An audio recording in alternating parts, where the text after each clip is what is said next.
എൻ്റെ ചക്കപ്പൂതിയിൽ ഞാനിത് ചെറിയ ചക്ക വാങ്ങിയതാണ്. കിലോ 100 രൂപ എന്ന് പറഞ്ഞ് 2 കിലോ ചക്കയാണ് ഇത്. നമുക്കിതൊന്ന് മുറിച്ച് നോക്കാം പഴുത്തതാണോ എന്നുള്ളത്. നല്ല മധുരം ഉണ്ടെന്ന് പറഞ്ഞാണ് അത് തന്നിരിക്കുന്നത്. കണ്ടില്ല? അപ്പൊ ഞാൻ ഇതിന്റെ അരികളാക്കി വേഗം എടുക്കട്ടെ. അപ്പൊ ഇത് 2 കിലോയുടെ ചക്ക പൊളിച്ചിട്ട് ഇത്രയും ചോള എനിക്ക് കിട്ടിയിട്ടുണ്ട് കേട്ടാ. അപ്പൊ ഞാൻ തിന്ന് നോക്കട്ടെ. ആദ്യം ഞാൻ പാത്തൂന് കൊടുക്കട്ടെ.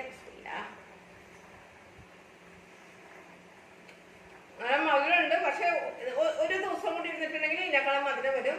എൻ്റെ മോളെ എനിക്ക് ചക്ക എന്നുള്ള ഒത്തിരി ഇഷ്ടമുണ്ട്. അപ്പൊ ഞങ്ങൾ കാഞ്ഞിപ്പറ്റം പോണ വഴിക്ക് കണ്ടപ്പോൾ ഇതിനെ വാങ്ങിയതാണ്.